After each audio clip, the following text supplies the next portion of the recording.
Energi tak bisa lepas dari kehidupan setiap makhluk hidup, di mana setiap aktivitas makhluk hidup di bumi membutuhkan energi. Manusia sebagai salah satu makhluk hidup menggunakan energi di setiap aktivitasnya. Energi untuk bergerak, untuk berjalan, berlari, dan aktivitas lainnya. Bahkan, benda mati seperti mobil dan sepeda motor bisa bergerak karena adanya energi. Untuk memenuhi kebutuhan energi yang semakin pesat, kegiatan eksplorasi dan eksploitasi energi terus meningkat.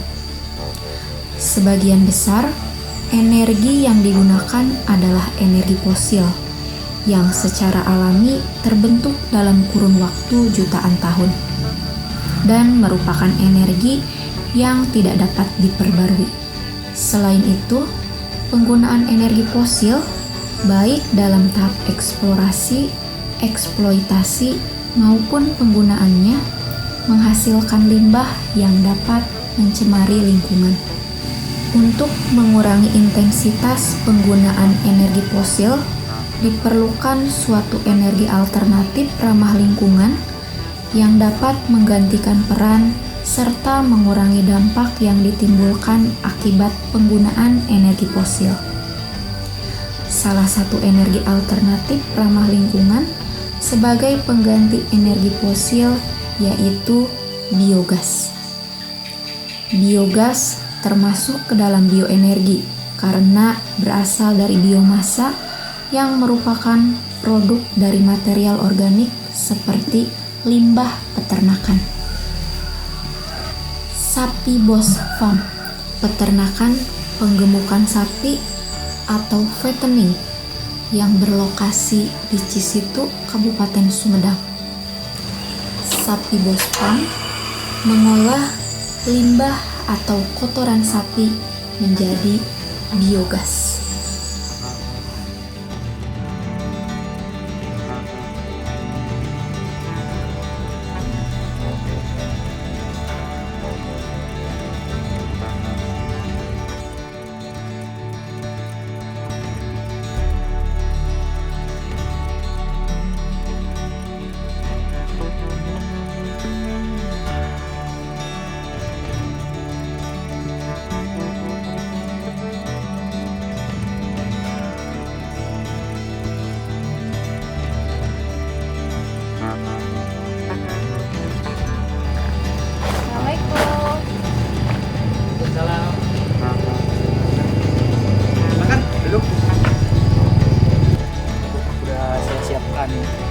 Teh.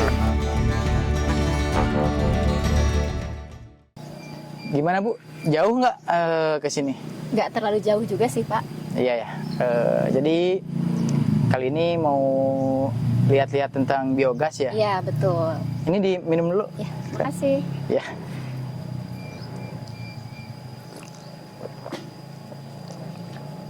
Nah, jadi kita itu memasak seperti memasak air, terus memasak lainnya itu menggunakan biogas di sini. Jadi biogasnya kita olah sendiri di sini dari limbah kotoran sapi. Oh iya. Untuk Sapi Bos Farm itu sendiri mulai didirikan dari tahun berapa? Nah, untuk Sapi Bos Farm kita itu mulai fattening atau mulai penggemukan ini tahun 2020. Jadi tahun 2020 kita sudah bisa memproduksi atau menghasilkan sapi kurban. Pada tahun 2020 itu pas periode pertama Sapi Bos Farm. Jadi udah 3 periode, 4 periode sama yang sekarang ini tahun 2023. Berarti bisa dibilang belum terlalu lama ya Pak ya? Iya, kalau terlalu lama belum. Jadi kita itu mungkin baru 4 periode lah sama ini. Setiap tahunnya kita terus belajar dan alhamdulillah ya, sampai sekarang kita masih berjalan dan akan terus berjalan gitu. Tadi kan kotoran sapi itu di sini diolah menjadi biogas. Munculnya ide mengolah kotoran sapi menjadi biogas itu seperti apa? Nah, muncul idenya itu ya karena kan untuk peternakan sapi khususnya ya, ada isu bahwa yang apa tuh ya dulu ya, merusak ozon itu ya, merusak ozon itu dari karbon dioksida yang dihasilkan dari kotoran sapi itu yang menguap. Karbon dioksida dari kotoran sapi. Akan kita nggak mau lah menyumbangkan nada minor lah di hal tersebut. Terus kan kandang kita ini lumayan berdekatan dengan masyarakat, terutama di baunya dan juga kan kalau dibuang sembarangan itu kurang elok juga, kurang enak. Nah itu yang pertama. Yang keduanya, untuk kotoran itu sangat mengundang lalat. Nah di kita itu nggak mau sapinya itu terganggu sama lalat, karena lalat itu sangat mengganggu ke perkembangan tumbuh sapi, karena sapinya tidak nyaman gitu kalau banyak lalat. Itu sih gagasan dari kita untuk mengolah kotoran sapi menjadi biogas. Ya, bagus juga ya Pak ya. Selain biogas, dari kotoran sapi itu bisa dihasilkan apa lagi? Nah, untuk gas yang jadi biogas itu masuk ke penampungan. Nah, itu kan ada ampasnya. Dari ampas dari kotoran sapi itu kita pisahkan lagi. Itu dinamakan biosluri. Nah, untuk apa manfaatnya biosluri itu? Jadi biosluri itu bermanfaat sebagai pupuk organik. Jadi pupuk biosluri itu sangat baik untuk tumbuhan. Nah, jadi kita itu kan punya bank pakan hijauannya, rumput odot. Nah, kita pakai pupuk biosluri itu pupuk organik. Jadi tumbuh kembangnya itu sangat baik pupuk itu. Juga rumput yang kita kasih ke sapi itu bebas dari pupuk kimiawi. Untuk kotoran sapinya sendiri, berapa banyak sih setiap hari yang dihasilkan dan diolah menjadi biogas? Nah, dari kotoran sapi sendiri kita olah semuanya menjadi biogas dan biosluri ya. Nah, untuk kotoran sapi itu per sapi itu sekitar 10 kilo sehari. Nah, di kita itu ada 25 sapi ya, berarti 250 kilo sehari, 2,5 kintal kita mengolah kotoran sapi menjadi biogas dan biosluri. Untuk alat-alatnya sendiri di pengolahan kotoran sapi menjadi biogas itu ada alat-alat apa saja? Ya, yang pertama itu ada pipa inlet, pipa saluran untuk memasukkan kotoran ke tank. Yang kedua ya tentunya tank digester. Nah, tank digester itu untuk memproses pengolahan atau memfermentasi kotoran sapi. Itu sih alat-alatnya cuma itu aja. Nah, untuk proses pengolahannya sendiri, pengolahan dari kotoran sapi menjadi biogas itu seperti apa? Nah, untuk proses sendiri itu mungkin dari memandikan sapi dulu ya. Memandikan sapi, terus kotorannya didorong ke saluran, masuklah itu dari saluran ke tank digester. Nah, untuk lebih jelasnya mungkin kita langsung aja lihat prosesnya. Ya, boleh. Ya, kita lihat, ketemu sama Kang Asep nanti di belakang. Siap.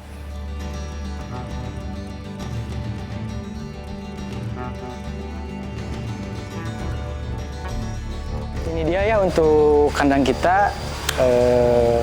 Jadi sapi-sapinya tuh di sini. Ya, cukup bagus juga ya Pak. Saya lihat cukup bersih juga kandangnya di sini. Ya, kita desain kandangnya biar terlihat indah. Itu biar kita itu betah lah kerjaan di sini, biar nyaman. Terus dari desainnya juga ini udah diperhitungkan semuanya. Nah, jadi kita langsung ketemu aja sama Kang Asep ya. Kang Asep, ini ada tamu Kang. Iya. Ini minta dijelaskan tentang Biogas. Biogas. Oh, biogas ya. Ya. Kang Asep, Ya. untuk proses pengolahan kotoran sapi menjadi biogas itu seperti apa? Ya, awalnya ya kita sambil bersih-bersih kotoran sapi, kita kumpulkan di saluran ini seperti ini. Nanti kita langsung semprot biar kotorannya encer. Nanti kita masukkan ke tabung biogas. Berarti berarti dari kotoran sapi di sini disalurkan ke tank yang di mana nih Kang tanknya? Oh, tanknya ada di belakang ya. Nanti kita lihat langsung ke belakang. Ini yang dinamakan digester, tabung untuk pengolahan limbah kotoran sapi untuk dijadikan biogas. Ini kan fermentasi biogas ya. Ya. Nah, tadi kan Ibu Dian itu menanyakan selain biogas itu ada lagi yang dihasilkan itu biosluri ya? Ya, biosluri. Itu sebelah mana Kang? Ini sebelah sini. Nah Bu, ini ya yang dinamakan biosuri. Biosuri ini ampas dari biogas yang kita olah untuk dijadikan pupuk tanaman. Ya, jadi biosluri ini sangat baik ya Kang ya, karena Ya, mengandung baik. apa namanya, dari pakan itu kan menjadi kompos ya. Kompos. Jadi bagus lah gitu, dari Bagus. pencernaan sapi komposnya ya seperti ini yang dihasilkan. Nah, untuk proses sendiri Kang, ini kan tadi dari saluran pembuangan kotoran itu ya. Ya. Berarti masuknya ke sana ya. Ada ke lubangnya, kita bikin saluran lagi untuk masuk ke tabung. Berarti yang disebutkan pipa inlet, Bu. Nah, dari pipa inlet itu masuk ke tangki, kemudian kan difermentasi lagi tadi ya di dalam tank digester ini. Nah, fermentasinya itu biasanya membutuhkan waktu sekitar 10-14 hari baru bisa dipakai, biogasnya bisa kita pakai. Dari sini ketika udah penuh, ampasnya itu masuk ke tank yang ini ya Kang ya? Ya, tabung yang kedua. Tabung yang kedua. Jadi Itu pengolahan untuk pematangannya. pematangan biosluri ya? Iya. Nah, jadi pematangan biosluri ini di sini. Mungkin ini biosluri yang di tank ini adalah biosluri yang basah ya Kang ya? Iya, yang basah. Mungkin setelah penuh jadi dia akan otomatis Langsung keluar masuk ke penampungan sini. Nah, untuk gas sendiri Kang, itu ditampungnya di sebelah mana? Untuk gas sendiri ya kita kasih pipa untuk saluran ke kandang untuk memasak. Untuk memasak Iya. sehari-hari ya? Iya, untuk sehari-hari kita pemakaiannya. Nah, Kang Asep, untuk biogas yang dihasilkannya itu sendiri digunakannya untuk di kandang saja atau sudah disalurkan ke masyarakat di sekitar sini? Nah, untuk gasnya ya Bu, kita gunakan dulu sementara untuk masih di kandang. Soalnya kalau untuk dibagikan keluar kita membutuhkan alat juga yang banyak ya. Tapi untuk biosurinya kita merencanakan ke depannya untuk memproduksi pupuk untuk pertanian. Oh, berarti dari kotoran sapi dari kandang tadi disalurkan ke sini, diolah di sini, Iya. difermentasi menjadi biogas dan kemudian ada hasil sampingnya berupa biosluri ya. Iya, Bu. Kemudian biogasnya tadi digunakan untuk sehari-hari memasak di sini. Iya. Oke, berarti seperti itu Kang Asep Iya, penjelasannya. Terima kasih banyak nih udah Sama-sama, mengganggu Bu. Iya, waktunya iya. ya.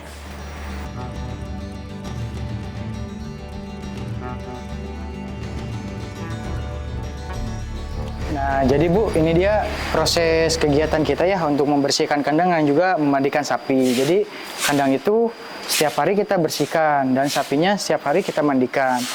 Nah, ini kotorannya nih masuk ke belakang sini. Nah, jadi kita itu di kandang tidak boleh kotor, karena kalau misalnya kotor itu mengundang lalat, itu bisa berpengaruh ya. Jadi sapi itu tidak nyaman. Nah, bisa dilihat yang sebelah sini ini. Nah, ini yang setelah selesai dibersihkan ya. Jadi setelah selesai dibersihkan tempat sapinya dan juga sapinya udah dimandikan, sapinya itu akan nyaman nih. Jadi seperti ini, dia mencerna Santai. makannya juga baik ya. Jadi sapinya santai. Itu kan bisa dilihat nih sapinya. Sapi-sapinya lagi rebahan. Iya. Nah, langsung aja ya Bu ya, kita akan melihatkan cara kerja atau penggunaan langsung nih biogas di kandang kita ini seperti apa. Ya, boleh. Boleh ya, kita langsung aja kita lihat. Nah, jadi untuk penggunaannya kita ini seperti ini di sini ya Bu ya. Jadi ini ada nanometer biogas, ini adalah acuan atau petunjuknya. Jadi ada nanti itu gas yang dihasilkan dari tank tadi, kita ada penampungannya di sebelah sana. Nah, kita disalurkan langsung melalui pipa ini ke kompor. Jadi langsung aja dibuka ini. Jadi ini tempat buka tutupnya nih. Buka tutup untuk gasnya. Jadi kalau kita mau pergunakan, kita ini buka gasnya, kemudian sambungkan kompornya ke selang ini. Nah, bisa langsung dinyalakan nanti, bisa langsung hidup gasnya. Jadi kalau misalnya sudah selesai masak, kita tutup lagi, terus selangnya kita cabut lagi. Supaya apa? Supaya menghindari kecelakaan. Jadi takutnya nanti tiba-tiba ada sumber api ya, gasnya nyala gitu. Itu yang kita takutkan. Jadi kita itu harus safety lah gitu. Jadi bisa dilihat ya, api yang dihasilkan dari biogas ini berwarna biru. Cuman yang membedakan dengan gas konvensional biasa itu dari tekanannya. Jadi tekanannya itu tidak terlalu tidak terlalu besar gitu. Nah, kenapa kita tidak memperluas untuk pendistribusiannya seperti Kang Asep tadi bilang? Yang pertama itu karena memerlukan alat yang banyak, dan juga kan salurannya itu lumayan jauh-jauh ya, karena warga di sini kan rumahnya tidak berdempetan, jadi ada jarak antar rumahnya gitu. Yang pertama itu. Yang kedua, dari segi keamanan. Jadi takutnya di saluran itu mungkin nanti ada yang bocor sehingga menyebabkan ledakan. Nah, ledakan kan itu akan menyalur nanti ke sumber gasnya yang di kandang. Itu alasan kenapa kita tidak menyalurkan atau mendistribusikan gasnya ke luar kandang, itu sih.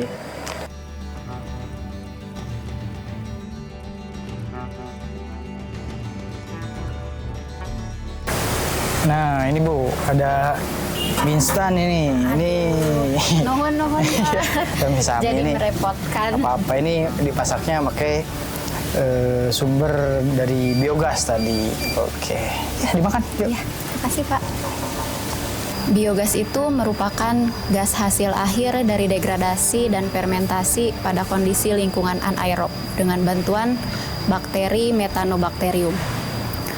Bahan utama dalam pembuatan biogas merupakan bahan organik dari limbah peternakan, salah satunya kotoran sapi. Di mana kotoran sapi itu merupakan bahan baku dalam pembuatan biogas karena mengandung pati dan lignin selulosa. Pembentukan biogas terjadi dalam kondisi anaerob atau tanpa oksigen, dengan menghasilkan gas utamanya berupa gas metana dan gas karbon dioksida, serta gas hidrogen, nitrogen, hidrogen sulfida dengan komposisi yang kecil.